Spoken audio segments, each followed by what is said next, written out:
J. El misterio de la mujer Kali es profundo y en muchos aspectos insondable, opaco a las indagaciones meramente intelectuales.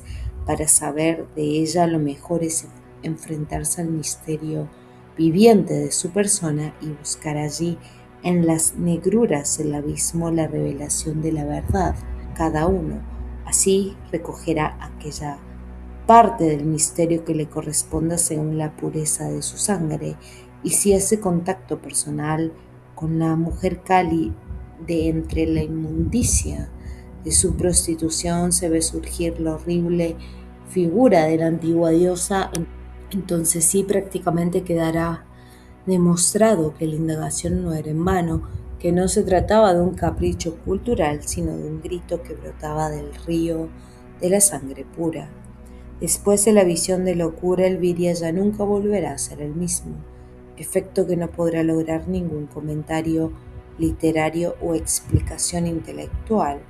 Por eso resulta fútil y hasta cierto punto sacrílego comentar, como lo venimos haciendo, algunos aspectos, por más exotérico que ellos sean, del misterio de amor. Estamos persuadidos de antemano de que la verdad esotérica permanecerá siempre oculta detrás de los símbolos, de tal modo que nuestra intención es simplemente aproximar al misterio para que éste, cual masa gravitatoria, traiga con fuerza irresistible la conciencia del Vidya. No ha sido otro el criterio con que hemos tratado el ritual de los 5 desafíos, intentando inducir intuiciones que revelen el misterio de amor cuya esencia esotérica está más allá, mucho más allá de las palabras y los símbolos. Ahora nos toca completar la descripción del 5.º desafío, a donde se resumirán y cobrarán sentido los comentarios y explicaciones previos, y no parece ocioso agregar una última advertencia. Hay que tener presente que nadie puede exponer efectivamente los estados psicológicos de una experiencia iniciática. Lo más que se puede pretender en ese sentido es mostrar los pasos concretos y aludir a los símbolos fundamentales. Lo que haremos entonces será enseñar una fórmula para la iniciación tántrica occidental, pero esta fórmula, que seguirá paso a paso el Virya Mengano, solo será desentrañada por quien haya transitado el camino previo, desde la prueba de familia hasta el 5.º desafío, y posea un corazón duro y frío como el monte Kailas. Por el contrario, desalentamos efectuar estas prácticas a todo aquel que no reúna las condiciones exigidas. En el destino del guerrero existen ciertos momentos particulares durante los cuales los antiguos símbolos arquetípicos cobran vida y se insertan dramáticamente en su trama. El aprendizaje, las pruebas, el bautismo de sangre o fuego, el combate, la batalla, la derrota, el premio y el castigo, la muerte, etc., son todos hitos repetidos 1000 veces en circunstancias semejantes por otros tantos guerreros, y en cada uno de tales momentos el guerrero experimenta un estado de ánimo característico especialmente relacionado con los símbolos concretos de que se compone la estructura de los hechos. Mengano, que es un guerrero experto, ya ha conocido las alegrías del triunfo, la paciencia del sitiador y la desesperación del sitiado, el fervor de la batalla, el dolor de perder a un camarada, la sorpresa de la traición y los 1000 sentimientos del amor. En el guerrero todos los estados de ánimo descansan en el valor sin llegar jamás a traspasarlo, pero el valor requerido para plantear el 5.º desafío es más grande que el necesario para afrontar cualquier otra instancia del destino del guerrero, aún la lucha cuerpo a cuerpo contra un feroz enemigo que intenta cobrarse la vida. No debe, pues, engañar a nadie si declaramos que el estado de ánimo de Mengano es de una serena expectación, de una disposición casi religiosa frente a la inminencia del misterio, bajo la serenidad de las aguas del alma, subyace el fondo del acero de un valor inclaudicable e imprescindible. Por otra parte, cuando se ha decidido resolver el misterio de amor por la vía del tantrismo. Quien no conoce la espera del amor no podrá comprender cuál es el estado de ánimo que debe guardar el sadhaka al plantear el quinto desafío. En Oriente, para salvar tal dificultad, se exige adorar a la diosa descubriéndola en la Shakti, es decir, en la Yogini. Pero esta admirationis sacra es menos conocida aún en Occidente. Por eso quizá convenga aclarar que durante la espera del amor se experimenta un efecto púdico y casto como el amor a la hermana o a la novia, que no puede teñirse ni por un instante con el fuego de una pasión cuyo origen sea el deseo de poseer físicamente a la mujer. A esta última pasión la llamamos animal, propia de la naturaleza del pasú. Para comprender por qué es necesaria tal disposición de ánimo, consideremos la siguiente alegoría. El sadhaka está en el caso de aquel que ha extraviado una preciosa alhaja, recuerdo de sus antepasados, de la cual ha ignorado durante mucho tiempo su paradero. De pronto, un día descubre que la misma había permanecido desde entonces hundida en el cieno de un fétido pantano. Rescatarla no parece tarea difícil, sin embargo es necesario prepararse anímicamente para superar la náusea que sobrevendrá al entrar en contacto con la misma. Si se actúa prevenido, será posible vencer la aprensión. Para ello se requiere mucho valor y decisión. Supongamos ahora que se ha conseguido rescatar la joya. Entre las manos enlodadas ella no brilla. Es preciso lavar con agua limpia, purificar, bautizar, quitar el barro, borrar las manchas antes de gozar de nuevo su belleza. Solo recién será reconocida como la alhaja perdida y sobrevendrá la alegría del reencuentro. De análoga manera de predisponerse el sadhaka para buscar a Kali, la joya enlodada en la ciénaga de la mujer Kali, y habrá que contar con mucho valor y decisión y con un afecto púdico y casto para superar su náusea. Es en el quinto desafío, más que en ninguna otra vía iniciática, a donde el misterio de la muerte es más patente. Enfrentarse a Kali significa la muerte o la locura, que es otra clase de muerte, pero de esta muerte es posible resucitar, renacer de inmediato, porque la resolución de su misterio, la gnosis, sitúa al sadhaka más allá de su alcance, tornándolo inmortal. De allí la necesidad del valor y del pudor. El valor es necesario para vencer al pudor de la muerte, que es terror. Como bien dice el Judas de Lanza del Basto al contemplar la carroña: la atención de ti, muerte, nos devoraría a todos enseguida si la naturaleza no hubiese erigido en torno de toda voluptuosidad el muro del pudor. El pudor de ti, muerte, es terror, y raros son quienes lo fuerzan. Tu placer es abismo.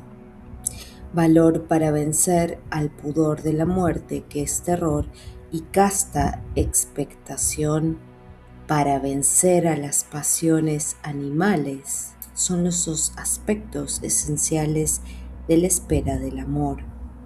Pero tras la espera sobreviene el amor, que en la alegoría se simboliza con la alegría del reencuentro. Al contemplar a la alhaja perdida, limpia de toda inmundicia, es decir, a Lilith, bajo el velo terrible de Kali, este amor es diferente del amor y hasta diríamos contrario a él. Cuando se posee el amor, ya no es posible sentir amor por nada ni por nadie. El amor es siempre hacia algo, requiere un objeto de referencia y como toda relación depende directamente de la estructura cultural que es quien determina en las distintas épocas y lugares su forma característica. El amor se halla determinado formalmente por la moral, es decir, por las costumbres. El amor, por el contrario, no registra objeto alguno de referencia, pues es sujeto de sí mismo y solo es posible experimentarlo cuando se han reencontrado a Kali y se han celebrado las bodas mágicas, alcanzándose la individuación absoluta. El amor es también como el Graal, un reflejo del origen, pero un reflejo proyectado sobre el yo. El amor es entonces la intuición del Vril. Nada externo liga a quien ha alcanzado la felicidad eterna del amor y por eso, por carecer de amor hacia los objetos externos, los gnósticos son temidos e indefectiblemente perseguidos por la sinarquía. Es que el amor, según dijimos, es contrario al amor, pero no opuesto a él. Sin embargo, esta diferencia no suele advertirse y se considera sin más al amor como opuesto al amor. Pero lo opuesto al amor es concretamente el odio, y de allí la identificación entre el amor y el odio, que no constituye más que un disparate malintencionado. Los SS de la Orden Negra, por ejemplo, que recibían la iniciación de amor y manifestaban una falta total de amor por las cosas del mundo, fueron calificados de filósofos del odio por los panegiristas de la sinarquía. Naturalmente que nosotros opinamos que si ser valeroso y duro, pero a la vez bello como un dios, y despreciar la miserable obra del demiurgo es sustentar una filosofía del odio, nos declaramos partidarios de tal filosofía. De cualquier manera no podemos amar lo que ama el Pasú y seguramente amamos lo que él odia. El Sadaka Mengano, antiguo guerrero, ha bebido ya el vino de la sangre pura, ha comido la carne, el pescado y el cereal y ha meditado profundamente sobre el sentido esotérico de esos desafíos. Y como producto de tales meditaciones se ha predispuesto anímicamente para esperar el amor. Veamos a continuación la fórmula tántrica que emplea Mengano al plantear el quinto desafío. Con una mujer Kali, que es también una verdadera prostituta, ha pactado por una suma de dinero su participación en el Maituna y la ha conducido para ello a un ambiente adecuado, es decir, a un lugar a donde es posible tomar un baño y yacer desnudos el tiempo que fuese necesario. No existe ningún afecto entre Mengano y la mujer Kali, pero este no ha cesado de agasajarla y halagarla desde el mismo momento en que cerraron el trato, festejando su belleza y colmándola de regalos símbolos, flores, perfumes, pulseras, cosméticos, etc. Y también prometiendo futuros encuentros en los cuales su generosidad será aún mayor. Mengano procura con tal insólita conducta crear la sensación de ser inexperto o tonto para provocar en la mujer Kali la codicia, la vanidad y el desprecio y evitar definitivamente la posibilidad de que surja en ella algún afecto positivo. Mientras la mujer Kali aguarda desnuda sobre el lecho, regalándose con la idea de desplumar al incauto Sadaka, este toma un baño durante el cual intensifica el estado de ánimo de espera del amor que ya hemos definido. Antes de abandonar el baño, Mengano repasa los trozos del arquetipo familiar sutano, montano, vellano, etc., asegurándose de que esté completo en su interior cuando percibe la inequívoca sensación de que el caudal de su río se ha multiplicado, recién entonces ingresa al recinto de la mujer Kali. Los ojos del gnóstico atraviesan las ilusiones del mundo para ver otras realidades que subyacen más allá de los velos culturales, es decir, más allá de la estrategia del gran engañador. Pero esa mirada trae a la conciencia imágenes dramáticas que revelan la presencia del demiurgo en cada átomo de materia. Ya no será posible para el gnóstico contemplar a la naturaleza como paisaje, pues el proceso de los arquetipos psicoideos que los sostienen se desarrolla ante su aguda vista. Por eso, al observar a la mujer Kali desnuda sobre el lecho, el sadhaka no puede dejar de pensar en la ciénaga que oculta bajo inmundo lodo a la joya extraviada en el pasado. Oh negruras del cuerpo y del alma, ¿en qué profundidades hallaremos la luz de la verdad olvidada? En ese cuerpo prostituido tras esa voluntad degradada bajo esa belleza carnal que se esfuma mostrando la corrupción en que se apoya, allí ved todos, se oculta la diosa de la muerte. Hasta ella llegamos para amarla y superar la miseria de la vida. Oh Lucifer, danos la fuerza de tu rayo verde para resistir la visión del negro rostro. Solo así podremos devolver al mundo las manzanas de la traición primordial y solo así, oh Lucifer, podremos reencontrar a Lilith y desposarla para reemprender luego, ya transmutados, el sendero inverso que nos llevará hasta tu ejército de héroes inmortales.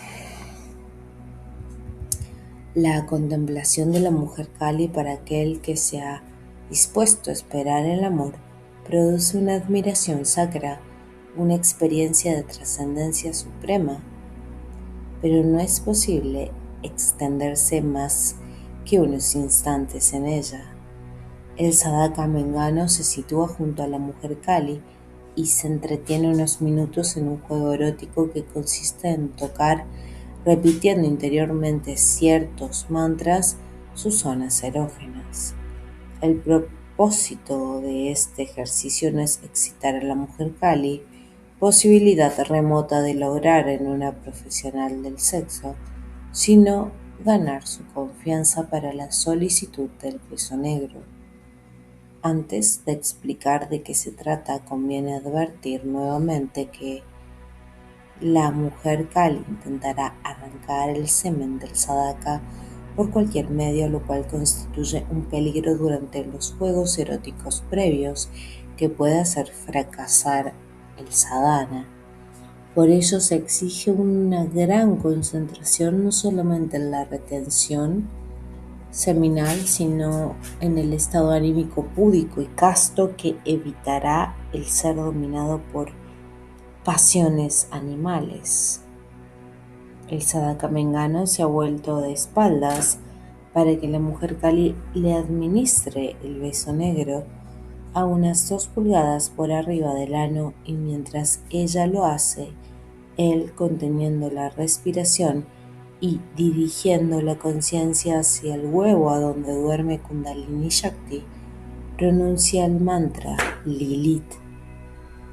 Esta es la primera llamada a Lilith. Luego del beso negro debe comenzar el Maituna.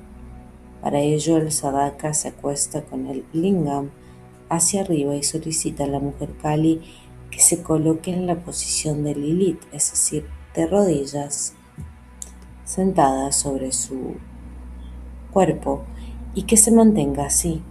A esta primera parte del Maituna el lingam debe permanecer introducido en el yoni, sin que los cuerpos se muevan durante un tiempo bastante largo.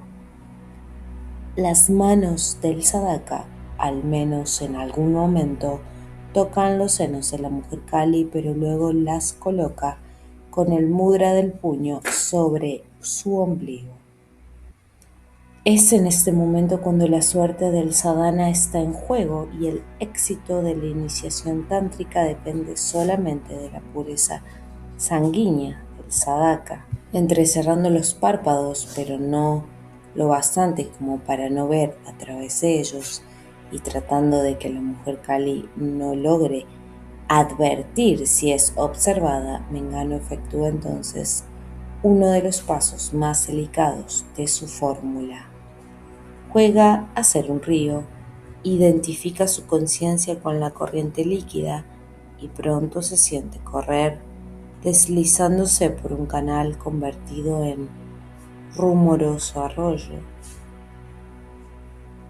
Hay que señalar que esta experiencia falla si solo se ve el río y no se experimenta ser río. Por el contrario, es necesario que la conciencia sea líquida y se derrame inversamente por un cauce que tiene cada vez mayor pendiente. Primero Mengano fue un arroyo de agua cristalina que corría alegremente por un canal de orillas bajas. Su yo estaba en todas partes, pero principalmente en la superficie, contemplando plácidamente cómo quedaban atrás los campos cubiertos de gramilla que se alteraban cada tanto en negros bosques de árboles centenarios.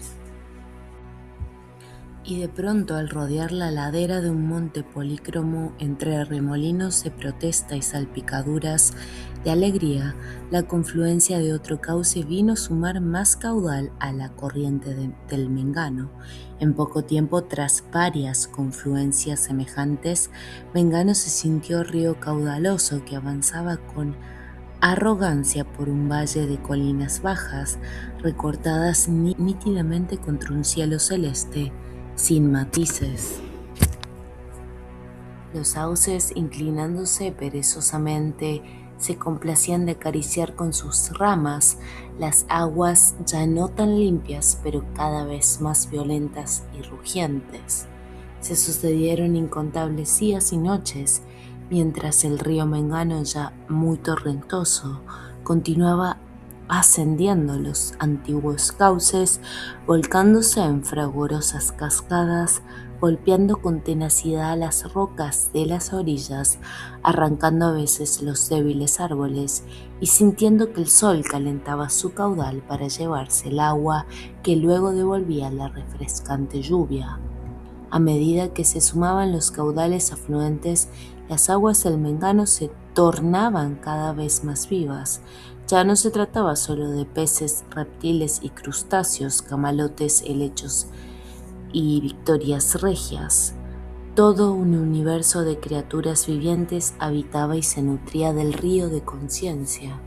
La mayoría de tales seres eran desconocidos hasta entonces para la asombrada mirada de Mengano, quien por primera vez comprendía lo que es un objeto símbolo viviente.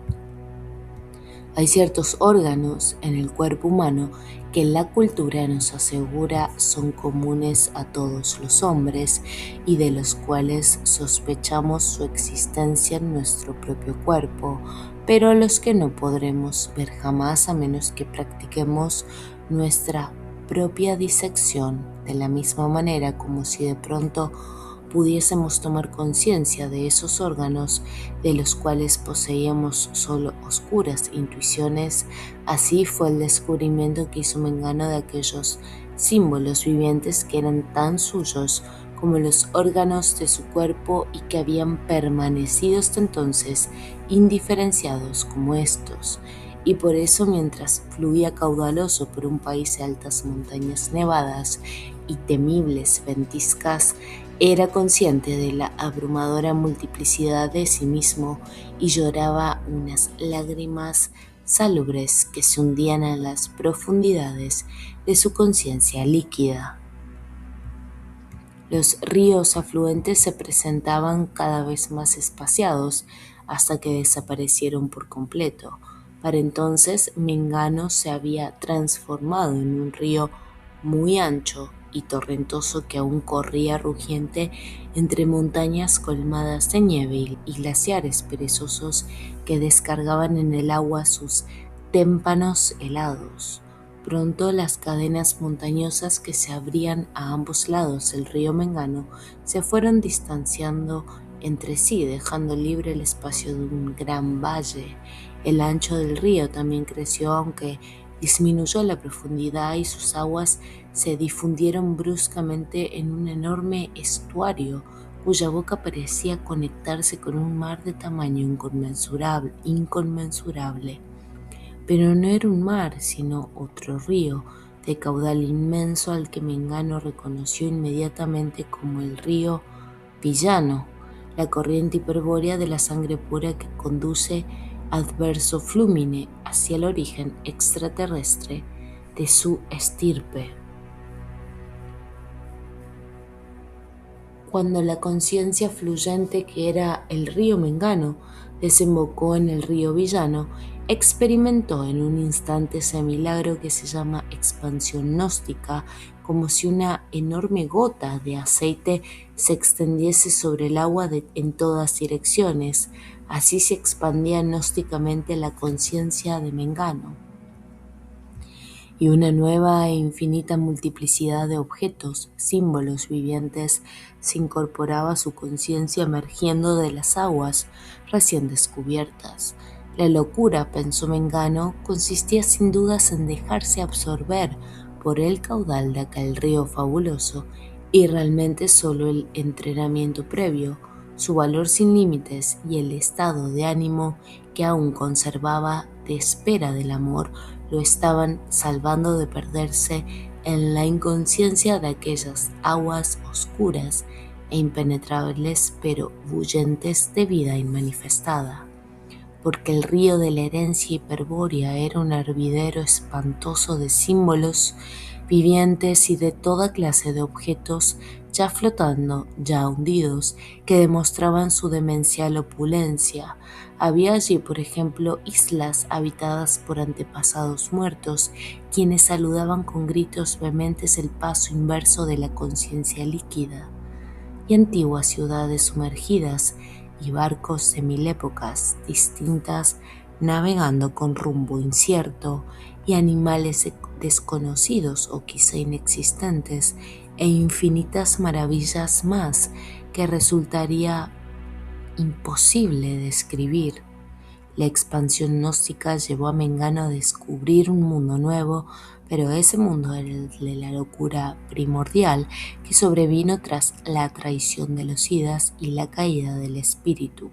A partir de allí ya no podría volver sin caer nuevamente en la confusión, pues el hervidero espantoso que iba quedando atrás le cortaría el paso, modificando el cauce por el que arribará al río Villano, o abriendo otros cauces que solo serían canales sin salida. De hecho, Mengano era consciente que el estuario y las montañas paralelas ya no existían más, y que de volver atrás solo hallaría el extravío de la locura. Pero tan nefasta posibilidad no preocupaba a Mengano, pues su decisión de seguir hasta el fin era inclaudicable, y además su voluntad se veía gnósticamente fortificada a medida que la corriente ancestral lo acercaba al origen del misterio. Mengano, a esa altura del trayecto, había notado que el manto de una penumbra creciente lo iba cubriendo a medida que avanzaba. Pronto comprendió que las aguas del río hiperbóreo corrían por el fondo de un monstruoso y profundo cañón excavado en la negra roca, y luego de una erosión fluvial de millones de años, cuyas altísimas paredes impedían la llegada de la luz. Pero la penumbra se iba tornando aún mayor debido a que el cañón se estrechaba permanentemente hasta que al fin se convirtió en una afilada garganta por la que el agua corría gorgoteando, y entonces sí, la oscuridad fue total. Las tenebrosas profundidades de la garganta por la cual se deslizaba la impidieron advertir con tiempo que aquel cauce iba a morir contra la ladera de una montaña colosal teñida de un maravilloso color dorado. Por eso solo pudo tener de ella una visión fugaz, antes de verse precipitado en sus entrañas al derramarse la totalidad del caudal por una aterradora grieta con forma de Johnny. Aunque las aguas con ciencia líquida llenaban completamente la capacidad del túnel de piedra, Mengano presentía de alguna manera misteriosa un bramido lejano que por momentos era semejante a un aullido desgarrador y le hacía pensar en una bestia malherida. Llevaba bastante tiempo circulando por el interior de la montaña dorada y como el caudal era muy fuerte, cabía suponer que si aún no la había atravesado, su diámetro debía ser excepcionalmente grande, cualidad que provocaba la admiración de Mengano. Pronto el estruendo fue ensordecedor y quedó en claro que no había ninguna bestia malherida, sino que el bramido lo producían las aguas al caer a profundidades aún más oscuras y terribles, y la titánica cascada también consumió a la conciencia líquida de Mengano, y éste al caer irremediablemente hacia el abismo también rugía y bramaba, presa de una furia berserkir. Luego de tan atroz y estrepitosa caída, sobrevino una súbita quietud que Mengano recién pudo apreciar cuando consiguió sobreponerse a la violencia del salto y al terror del abismo. Maravillado comprendió que las aguas del río Hiperbóreo alimentaban un lago ubicado en el interior de la montaña dorada, en el centro de una enorme caverna cuyas dimensiones no se atrevía a imaginar. Una suave penumbra crepuscular procedente al parecer de una fosforescencia de las rocas contribuía a acrecentar aquel mágico clima de paz y serenidad. De tener un rostro humano, Mengano hubiese sonreído, pero su alegría por haber llegado hasta allí después de recorrer tanta distancia se manifestaba igualmente en esa suave ondulación que agitaba la superficie del lago y que era en cierto modo una sonrisa acuática. Perdida la noción del tiempo, hubiese podido permanecer indefinidamente allí, con la conciencia difundida en un suave remanso que acariciaba las orillas rocosas y recibía en su superficie el reflejo esfumado de la caverna crepuscular. Sí, habría permanecido mucho tiempo así, como un estanque de conciencia sin un movimiento en el reflejo. No hubiese atraído bruscamente su atención. Algo se había movido sobre un sector menos iluminado de la orilla, y Mengano, que había creído estar solo, se vio de pronto agudizando su percepción líquida para captar con el espejo de agua de su rostro la causa de aquel movimiento, una causa que aparentemente no podría ser viviente, pues la vida resultaba inconcebible allí, en esa ignota caverna, oculta en las entrañas de roca de la montaña dorada. Pero la imagen de espanto que se reflejaba en el estanque Mengano desmentía esa suposición. Era sin duda su nombre el que había estado recostado contra el tronco del árbol manzano, junto a la orilla, y que ahora se incorporaba trabajosamente. Mas cuando estuvo completamente erguido, Mengano comprendió que aquel gigante blanco no era humano y tuvo el presentimiento de que se hallaba frente al gran antepasado hiperbóreo. Quería conservar su serenidad de estanque, pero un terror insensato se agitaba en las profundidades de su alma líquida, y cuando el gigante se acercó lo suficiente como para reflejar una imagen nítida, algo así como un rubor incontenible produjo círculos concéntricos en la superficie, ondas que delataban la inquietud de Mengano.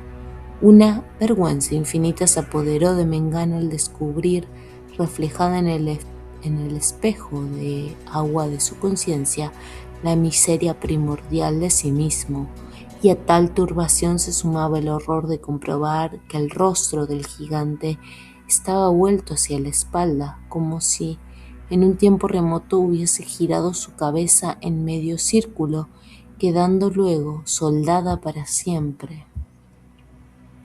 Sin embargo, lo que más impresionó a Mengano fue el conocimiento de que aquella agua que llenaba el lago subterráneo y que era la fuente del río Villano y de los incontables ríos que había remontado en sentido inverso para llegar hasta allí, manaba abundantemente de una herida situada en el pecho del gigante.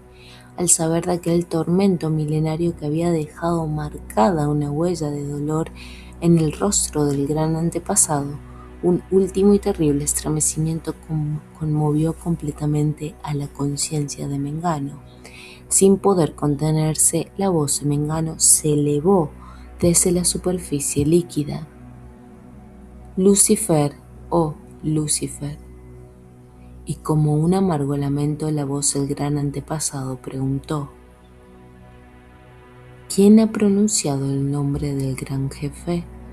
Y luego prosiguió: he sentido agitarse la fuente de la sangre pura. No sé tu nombre, respondió Mengano desde la superficie del estanque. Todo nombre es una catástrofe, un tizón en el infierno del demiurgo. Antes nosotros no éramos nombrados porque sabíamos nombrar, pero tú, espejo de la sangre pura, estás empeñado por la locura del mundo y necesitas de palabras. Yo era Anir, ¿recuerdas? Mas, ¿aún lo soy? Espejo de la sangre pura, tu locura al preguntar por mí es el reflejo de mi propia locura, del antiguo extravío que nos multiplicó y nos sumergió en la hez de la materia. Al principio amamos, ¿recuerdas? Al principio amamos. Te he venido a buscar, oh Anir. Ascendió trémula la voz del estanque Mengano, para que tú me guías hacia el origen de nuestra raza inmortal. ¿Podrás hacerlo? Ya no puedo ver el origen. ¿No comprendes que mi rostro está vuelto hacia otra parte? Y además estoy moribundo. He sido herido al comienzo durante el combate de amor y la llaga infligida jamás volverá a sanar, a menos que ella... Oh Anir, yo deseo curarte, afirmó Mengano. Podrás recuperar tu eternidad. Ha venido conmigo la mujer Kali y te está esperando afuera.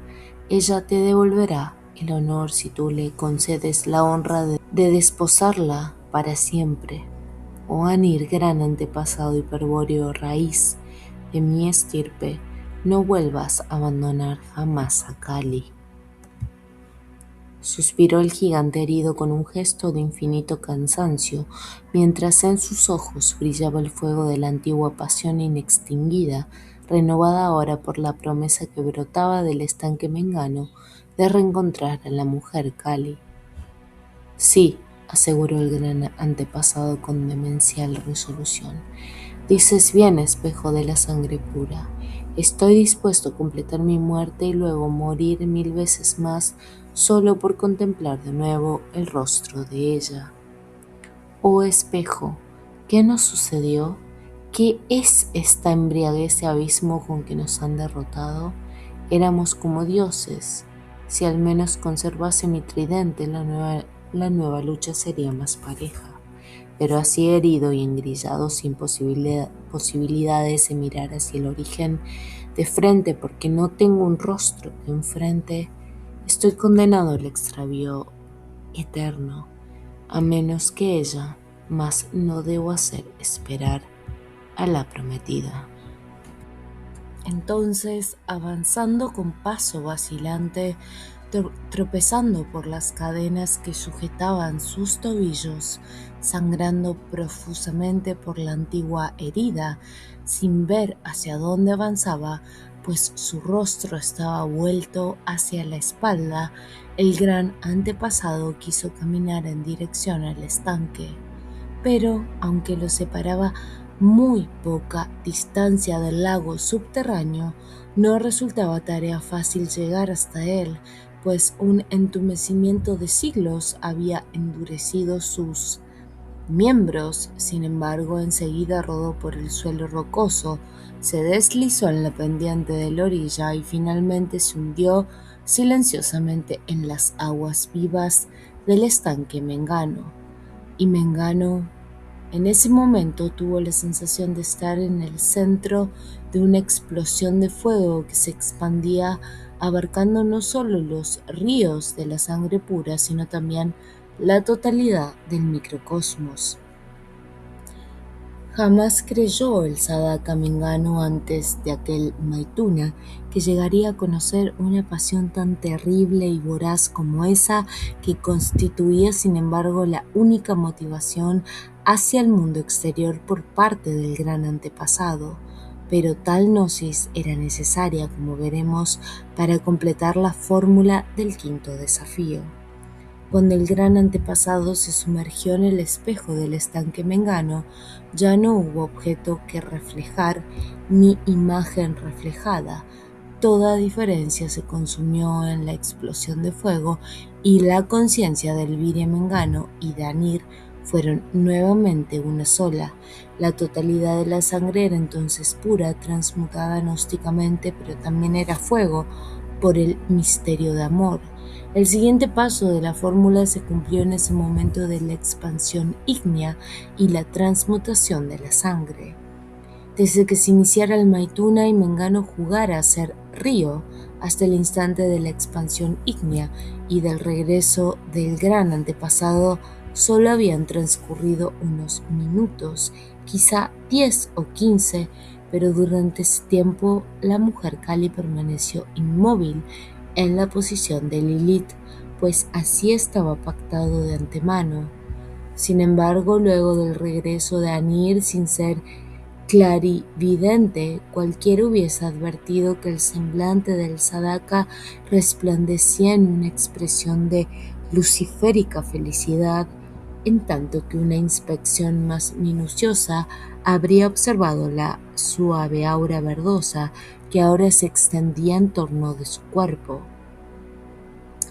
La mujer Kali no pudo dejar de notar el cambio, y fue tal vez por eso o por una compulsión inconsciente que comenzó a moverse rítmicamente con la decisión tomada de arrancar el semen del Sadaka. Mientras el entusiasmo de ella iba en aumento, Mengano o Anir contemplaba su duro rostro sin ser notado, pues había entornado los párpados hasta solo permitir que pasara un débil rayo de luz. Hacía esto pues aguardaba el momento en que se cumpliría la sentencia del Tantra hiperbóreo. El odio de la mujer Kali abre las puertas de la eternidad, y en esta sentencia se apoyaba en gran medida el éxito de su fórmula. Según la sabiduría hiperbórea, en esa sentencia se encuentra la verdadera solución al misterio de la esfinge. Para aplicar dicha sentencia, en el Sadhana el Tantra hiperbóreo afirma que durante el Maituna con la mujer Kali, si el Sadaka consigue retener su semen evitando que ella lo sepulte en su vientre infecundo, el odio de la mujer Kali abrirá las puertas de la eternidad. El odio se produce cuando a ella se le hace patente que no logrará arrancar el semen. Es en ese momento que se abren las puertas de la eternidad. Por eso hay que estar atento, sin que ella lo note, a las variaciones de su rostro, de su duro rostro, pues como dice el Tantra hiperbóreo, las puertas de la eternidad son los ojos de la mujer Kali. No conviene agregar más comentarios a este misterio, pero vale la pena recordar que al observar los ojos de la mujer Kali se está contemplando un signo de muerte. La mirada de Mengano, como en un sueño, estaba clavada en los ojos de la mujer Kali, en tanto que ésta, jadeando rabiosamente, subía y bajaba su cuerpo para frotar el lingam con su yoni. y los ojos de la mujer Kali, brillantes de lujuria, estaban también clavados en el rostro del Sadaka, tratando de adivinar el momento de su orgasmo y simulando con suspiros fingidos y gritos estudiados el propio orgasmo. Trataba de engañar al Sadaka sobre los efectos de su virilidad. Los efectos que su virilidad supuestamente producían en ella para inducirlo de ese modo a completar el coito. Pero a medida que transcurría el tiempo sin que el maituna culminase en la eyaculación del semen, la furia de los movimientos se fue atemperando, y cuando en un momento dado la mujer Kali tuvo la convicción de que el orgasmo nunca llegaría, una chispa de odio emergió de las negruras de su alma y estalló eléctricamente en su rostro. Fue solo un instante, pero suficiente para que la mirada atenta de Mengano Anir descubriera que los ojos de la mujer Kali se habían transformado en dos ventanas de terrorífica negrura. Debemos declarar que este es el momento crucial del quinto desafío. Si en el Sadaka predomina la voluntad del gran antepasado, entonces todo estará perdido, pues él volverá a caer, y en ese instante de máxima tensión bioeléctrica amará afuera a la mujer Kali como antes amó a la mujer Eva, entregándole su semen. Pero si es el yo reorientado que busca el camino inverso del retorno al origen, quien impone la voluntad en la conducta del Sadaka, la inmortalidad será imposible, pues éste no temerá asomarse a la eternidad. En el Sadaka Mengano predominaba aún por sobre la pasión devoradora de Anir una voluntad inquebrantable de regresar al origen. Por eso, cuando los ojos de la mujer Kali fueron como grietas tenebrosas más allá del signo de la muerte, Mengano se asomó a su misterio y comprendió que aquellas puertas de eternidad conducían a una noche más negra que todas las noches creadas por los dioses, a un vacío que jamás sería llenado por nada ni por nadie, a una nada absoluta e incognoscible que sin embargo era razón y matriz de todo ser. Y entonces ocurrió el milagro prohibido a la naturaleza mortal. Mengano sintió amor por aquella noche eterna. Kali, oh Kali, por una alquimia que solo podrá conocer quien haya penetrado el velo terrible del misterio de amor, el odio de la mujer Kali se transmutó en el amor a Kali. ¿Qué ocurrió a continuación? El frío de la noche eterna apagó la pasión primordial en la sangre del Sadaka y dejó a su corazón helado para siempre. Sintiendo su corazón helado de amor, la mirada de Mengano regresó de las profundidades de la noche eterna hasta la cuenca de sus ojos entrecerrados, y entonces al abrirlos comprobó con horror que la noche eterna también le amaba y la había seguido hasta su mundo, atravesando en sentido inverso el signo de la deidad, el signo de la muerte, porque allí no estaba ya la mujer Kali sino una deidad temible y vengativa que exigía de inmediato la muerte por amor. Kali era la representación de la noche eterna y como tal era negra y aterradora. Estaba desnuda y sus formas no eran bellas sino opulentas y groseras. De su cuello colgaba un collar con incontables cráneos ensartados como cuentas. Eran las cabezas de sus amantes, los que habían muerto por amor a ella, asesinados por ella, pues la diosa es la suprema prostituta, la que comparte el amor con todos sus amantes, pero también es la celosa esposa, la que no acepta ser traicionada por ninguno de ellos. Y aunque sabía lo que ella exigiría al contemplarla danzando sobre su vientre, Mengano volvió a sentir desde su corazón de hielo que la amaba más allá de todo límite. Por eso, conteniendo la respiración, llevó su conciencia hasta el huevo de Kundalini Shakti y sobre él proyectó 2 veces el mantra Lilith. Esta es la segunda llamada a Lilith. El Sadaka Mengano miraba hechizado de amor. Como Kali bailaba en torno de su lingam erecto la danza de la inmortalidad, dibujando con sus pies y con los mudras de sus manos las runas de la muerte. Cuando comprobó que la diosa ya había danzado 4 veces, supo que al culminar la quinta moriría. Y no obstante esta certeza, aguardó con calma la quinta ronda, y solo cuando la espada se alzó amenazadora, sostenida por un férreo y negro brazo que cambiaba frenéticamente de lugar al ritmo de la danza, Mengano atinó a contener la respiración y proyectar sobre el huevo Kundalini Shakti por 3 veces el mantra Lilith. Esta es la tercera llamada Lilith y es el paso final de la fórmula. Al nombrar por tercera vez el mantra, el huevo se rompió y de entre las membranas desgarradas nació a la vida el logos plasmador, plasmado a su vez con la forma hiperbórea de la divina Lilith.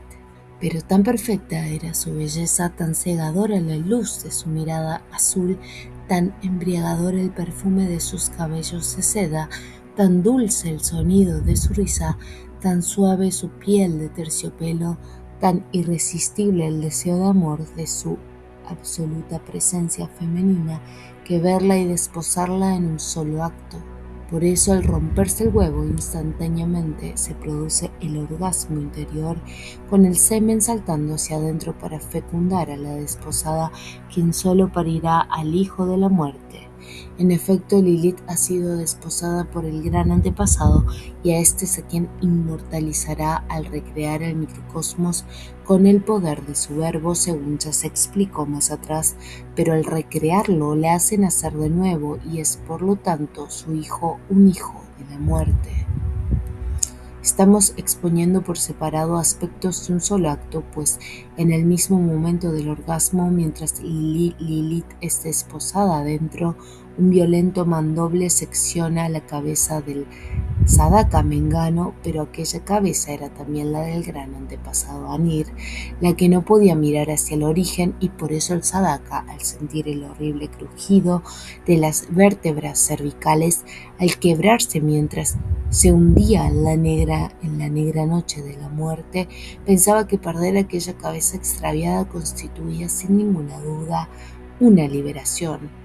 Y así resultaba que un instante después de desposar a Lilith, moría decapitado su esposo, quien resucitaría luego de otro instante como hijo de la muerte, y ella, que nacía ya desposada, se convertía casi inmediatamente en viuda. He aquí las paradojas que se presentan en todas las vías de liberación. El Siddha inmortal es hijo de sí mismo y también hijo de la viuda e hijo de la muerte. Pero solo el Kula Tantrika, quien ha ofrendado su cabeza en el altar de Kali, es llamado Kaput Niger, cabeza negra. Volvamos al quinto desafío. Luego de decapitar al Sadaka, Kali insertó su cabeza en el collar y luego, siempre danzando, penetró en el cuerpo recién resucitado del Sadaka. Lo hizo por el costado, introduciéndose y cerrándola tras sí en aquella antigua llaga que, según mienten algunos, también tenía Jesús Cristo. Repetimos nuevamente que el asesinato del Sadaka por Kali y el nacimiento y boda de Lilith ocurren simultáneamente porque tales sucesos son aspectos diferentes de un solo y mismo acto, la consumación del amor. Cuando el Sadaka ama a Kali afuera, recupera a Lilith adentro, consumando con ella las bodas mágicas, el coito del cual nacerá el hijo de la muerte. Por eso la felicidad de poseer a Lilith es indescriptible, así como también lo es el éxtasis con que culmina el Maituna, el orgasmo del amor sin amor, en el cual el semen salta hacia adentro y repara el error original. No deben quedar dudas sobre el nacimiento de Lilith a partir de la ruptura del huevo Kundalini Shakti. Lilith no ha sido creada por un acto de imaginación, ni tampoco debe ser identificada con Kundalini. Por el contrario, Kundalini es a Lilith como el cuerpo humano es al espíritu hiperbóreo. Un vehículo de manifestación. La fórmula para recuperar a Lilith ha sido la siguiente. Al contemplar la noche eterna a través de los ojos de la mujer Kali, el sadhaka proyecta su recuerdo sin rostro de la mujer hiperbórea y la negra eternidad desde la matriz de Sunaida devuelve al sadhaka el rostro de su amada, lo que significa desoculta para él el velo del olvido y le enfrenta con el espíritu de la mujer hiperbórea que fue su esposa de los orígenes. Pero ese contacto tanto tiempo esperado se da a través del mundo por intermedio de la mujer Kali, y por eso el espíritu de la mujer hiperbórea se manifiesta primero externamente, viniendo desde la eternidad hacia el mundo y desde el mundo hacia el sadhaka. Es necesario entonces dar un cuerpo al espíritu para amarla y desposarla. Al ingresar al mundo desde la eternidad, el espíritu de ella es Kali, y porque es Kali ya tiene rostro, y el plasmador y al plasmar con su rostro el huevo del logos plasmador ya tiene cuerpo. Pero al romperse el huevo, Kali entra por ella porque ella es el espíritu de ella, quien debe nacer con el bello rostro de Lilith, mas antes de entrar asesina al sadhaka decapitando su cabeza invertida, pues solo quien se ha muerto desde afuera puede ser resucitado desde dentro. Hay otro aspecto terrible de este misterio que no podemos soslayar. Para conseguir la inmortalidad hay que desposar a Lilith. Por lo tanto, Lilith debe vivir. Para que Lilith viva es necesario otorgarle un cuerpo de Kundalini Shakti. Por lo tanto, hay que plasmar el huevo. Para plasmar el huevo hay que contar con la danza de Kali. Por lo tanto, Kali debe revelarse al sadhaka. Para que Kali se revele es necesario el odio de la mujer Kali. Por lo tanto, la mujer Kali hará posible que emerja Kali. Para que emerja Kali, la mujer Kali abrirá sus ojos a la eternidad invirtiendo su signo de muerte, que ya no estará hacia afuera, sino hacia adentro. Por lo tanto, la mujer Kali debe morir.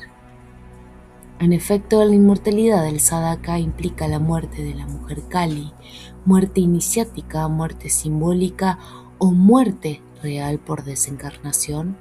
¿Quién puede responder con certeza? Cada sadhaka occidental como mengano deberá resolver por sí mismo este misterio. Hemos expuesto con cierto detalle la fórmula de Mengano para demostrar que el tantrismo es algo más que un juego erótico o una serie de técnicas sexuales para mejorar la unión conyugal. Seguimos ese camino porque deseamos desalentar las prácticas tántricas en aquellos viryas que no estén capacitados para amar a Kali, porque esta vía solo ofrece la liberación a aquellos que como Mengano no temen entregar su cráneo para que adorne el collar de la diosa.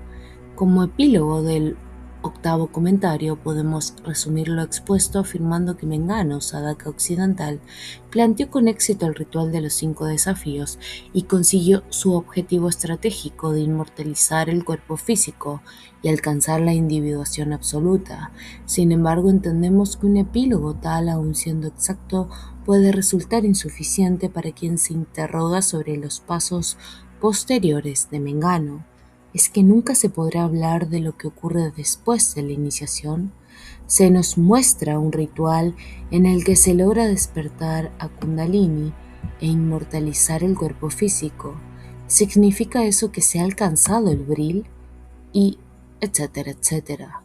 Naturalmente no es aconsejable responder racionalmente a tales preguntas y por eso nadie que posea las respuestas accederá a comentar de esa manera el misterio del renacimiento y la inmortalidad.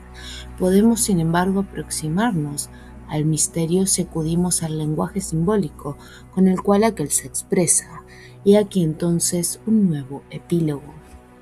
Por una ribera arenosa flanqueada de variado follaje, caminan tomados de la mano ella y él.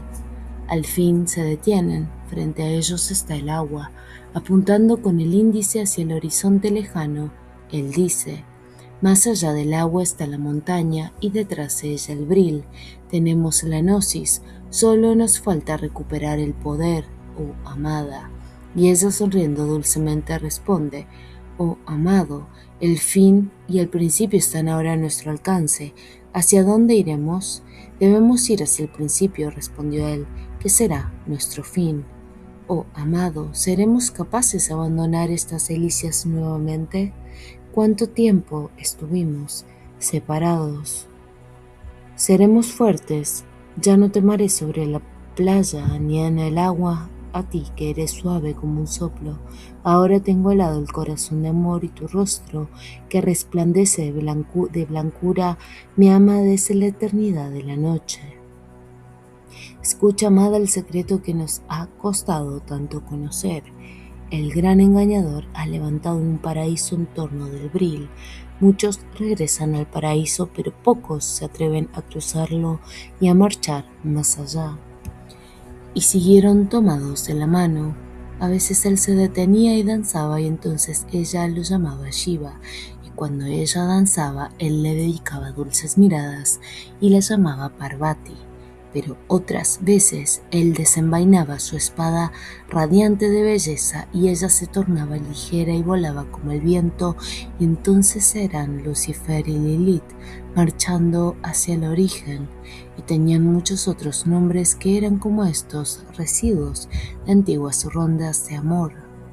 Un día llegaron muy cerca del lugar por donde habían ingresado en el pasado, en aquel tiempo sin tiempo, cuando aún no conocían el significado de la palabra lágrima. Reconocieron con horror el bosque de manzanos y escucharon cómo sus frutos les llamaban entre risas y promesas. Pero esta vez no se detuvieron y al salir del bosque encantado, comprobaron estremecidos de felicidad que aún estaba abandonado en aquel sitio el vehículo que algún día los trajera desde Hiperbórea. Visto desde el exterior, parecía tallado en mármol con sus 8 ventanas y su torre puntiaguda, semejante al casco de los sacerdotes tailandeses. Penetraron de espalda por una de las ventanas y posaron sus pies en el pasillo circular del interior. Antes de abrazarse y cubrirse de caricias mutuas, miraron por última vez a través de las ventanas el horror de la bestia. Luego se amaron sin reservas, libres ya de la locura, y entonces, pues todavía continuaban de espaldas, se apresuraron a girar el rostro hacia dentro de la nave para enfrentarse a la verdad.